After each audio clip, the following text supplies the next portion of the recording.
বিচার ব্যবস্থা বাংলাদেশে চালু হয়েছে এবং বিচারের নামে যে প্রহসন শুরু হয়েছে, বিশেষ করে ক্যাঙ্গারু আদালত, এই যে আন্তর্জাতিক অপরাধ বা মানবতা বিরোধী অপরাধ যে ট্রাইব্যুনাল করা হয়েছে, সেটা করা হয়েছিল সেই ৭১-এর মানবতা বিরোধী অপরাধের বিচার করার জন্য। আজকে তারা কি করেছে, ক্ষমতার অপব্যবহার করে সেখানে যারা আওয়ামী লীগ নেতৃবৃন্দ রয়েছেন, যারা সাবেক মন্ত্রী, এমপি, মুক্তিযুদ্ধের সংগঠক, সুপ্রিম কোর্টের অ্যাপিলেট ডিভিশনের সাবেক জাস্টিস, এই পর্যায়ের নেতৃবৃন্দকে তারা কি করেছে, আজকে হাত করা পিছনে হাত বেঁধে তাদেরকে আদালতে উপস্থাপন করা হয়েছে। এই যে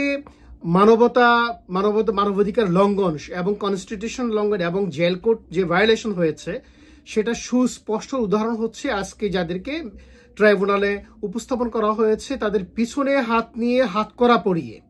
এর চেয়ে বড় নির্মমতা, এর চেয়ে বড় প্রহসনের বিচার, এর চেয়ে বড় স্বৈরাচারিতা, এর চেয়ে বড় আইনের লঙ্ঘন, মানবাধিকারের লঙ্ঘন, সংবিধানের লঙ্ঘন আর কি হতে পারে? ডক্টর ইউনূস বাংলাদেশে মানবাধিকার লঙ্ঘনের চরম সীমা অতিক্রম করেছে এবং সংবিধানকে পদদলিত করে সেখানে স্বৈর শাসক এবং ফ্যাসিজম একটা বিচার ব্যবস্থা তিনি প্রতিষ্ঠা করেছেন। এই জন্য সাংবিধানিকভাবে এবং আন্তর্জাতিক আইন অনুযায়ী ডক্টর মোহাম্মদ ইউনূসের বিচার হওয়া উচিত। আজকে যাদেরকে আপনি অর্ডার করেছেন যে তাদের হাত পিছনে বেঁধে তাদেরকে হাত করা পরিয়ে বিজ্ঞ আদালতে তাদেরকে আপনি উপস্থাপন করার নির্দেশ দিয়েছেন, কারণ পুলিশ থেকে বলা হয়েছে, সেটা পুলিশ হেডকোয়ার্টার থেকে নির্দেশ আসছে।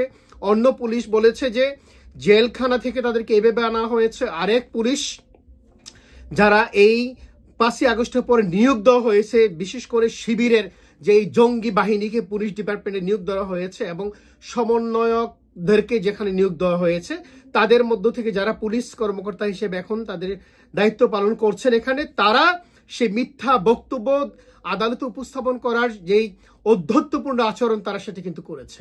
তারা বলেছে ৯০ বছর বয়সের একজন ৮০ বছর ৮৫ বছর বয়সের যারা নিজেরাই চলতে পারে না, দীর্ঘদিন তারা অসুস্থ, বিভিন্ন বার্ধক্যজনিত কারণে তারা অসুস্থ, তারা উচ্চ রক্তচাপ, ডায়াবেটিক্স, বিভিন্ন হার্টের পেশেন্ট, বিভিন্ন রোগে তারা আক্রান্ত, তারা নাকি তাদের সাথে মারতে আসে, তাদের ১৪ গোষ্ঠীকে দেখে নিবে, এই ধরনের হুমকি দিয়েছে।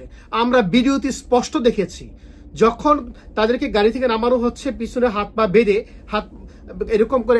এবার বুঝেন পাবলিক ফেসে যেখানে মিডিয়ার সামনে তারা এমন নির্যাতন করতে পেরেছে, অন্তরালে তাদের উপরে কতটুকু মানসিক শারীরিক নির্যাতন চালাচ্ছে। এই যে মানবাধিকারের চরম লঙ্ঘন, জেল কোডের যে লঙ্ঘন তারা করছেন, এর বিচার কিন্তু বাংলার মাটিতে একদিন হবে। সুতরাং আপনারা আজকে যে ক্যাঙ্গারু আদালত বসিয়ে এই মিথ্যা বিচারের নাটক সাজিয়েছেন এবং যারা মুক্তিযুদ্ধের সংগঠক, যারা বাংলাদেশকে তৈরি করেছে, জন্ম দিয়েছে, যারা সাবেক মন্ত্রী, সাবেক এমপি, যারা যিনি সুপ্রিম কোর্টের অ্যাপিলেট ডিভিশনের বিচারপতি ছিলেন, তার হাতে হাত করা লাগিয়ে আজকে যখন আদালতে উপস্থাপন করা হয়েছে, যেই বিচারক এজলাসে বসে আছেন, আমি তো মনে করি সে তার হাতেও হাত করা পড়ানো হয়েছে।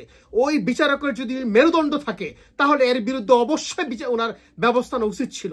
যদি উনি বিচারক হয়ে থাকেন আর যদি উনি ক্যাঙ্গারু জাস্টিস হয়ে থাকেন এবং ডক্টর ইউনূসের আদেশ পালন করার জন্য হুকুমের গোলাম হয়ে থাকেন, তাহলে কোনো ব্যবস্থা নেবেন না। আদারওয়াইজ যদি উনি ন্যূনতম জাস্টিস ওনার ভিতরে থাকে, ওনার বিবেচনায় থাকে, উনি যদি নিজেকে জাস্টিস মনে করেন, তাহলে অবশ্যই এই মানবাধিকার লঙ্ঘনের, আইন লঙ্ঘনের এবং জেলকোড লঙ্ঘনের এবং সাংবিধানিক অধিকার লঙ্ঘনের বিরুদ্ধে উনি অবশ্যই ব্যবস্থা নেওয়া উচিত। দায়ী পুলিশ, দায়ী ব্যক্তিদেরকে শোকজ করা উচিত, তাদের বিরুদ্ধে প্রশাসনিক ব্যবস্থা নেওয়া উচিত এবং বিচারিক ব্যবস্থা নেওয়া উচিত।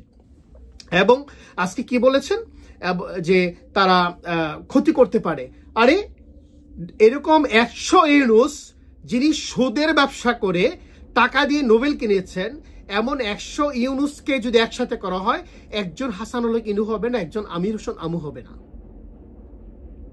আপনার চেয়ে কোন অংশে, বরং শত অংশের যোগ্যতার দিক দিয়ে, শিক্ষাগত যোগ্যতা বলি, যাই দিকে বলি, সব দিক দিয়ে হাসানুল হক ইনুরা অনেক দূরে গিয়ে, আপনি তাদের সমকক্ষ হওয়ারও যোগ্যতা রাখেন না।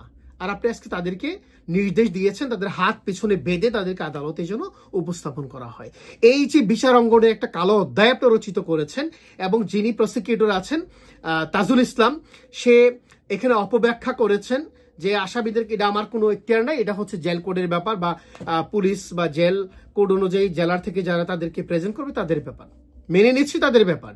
তাহলে আপনি তো এখানে প্রসিকিউটর হিসেবে আছেন, এই প্রসিকিউশনে আইনের লঙ্ঘন হয়েছে কিনা, মানবাধিকার লঙ্ঘন হচ্ছে কিনা এবং জেল কোডের বিঘ্ন ঘটছে কিনা, আদালতের ডেকোরাম নষ্ট হচ্ছে কিনা, আদালতে যেভাবে আসামিকে প্রেজেন্ট করার কথা সেভাবে করছে কিনা, এগুলো দেখার দায়িত্ব আপনার। কারণ আপনার মতো অযোগ্য ব্যক্তি এখানে প্রসিকিউটর হয়েছিল, এগুলো আপনি দেখতে পারবেন না, সেটাও আমরা জানি। কারণ এমন অপদার্থ অযোগ্য আজ্ঞাবহ ব্যক্তি কখনো প্রসিকিউটর হিসেবে সঠিক দায়িত্ব পালন করতে পারে না। সুতরাং আপনারা যা করছেন মানবাধিকার লঙ্ঘন করছেন, যা করছেন সংবিধান লঙ্ঘন করছেন, যা করছেন আপনারা স্বাভাবিক আইনের ব্যত্যয় করছেন, আইন লঙ্ঘন করছেন, এবং এই জন্য আপনাদের বিরুদ্ধে প্রসিকিউশন হতে পারে এবং সেটা টুডেও টুমোরো সেটাও হবে।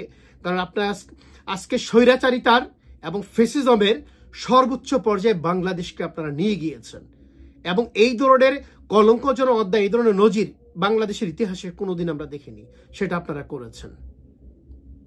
সুতরাং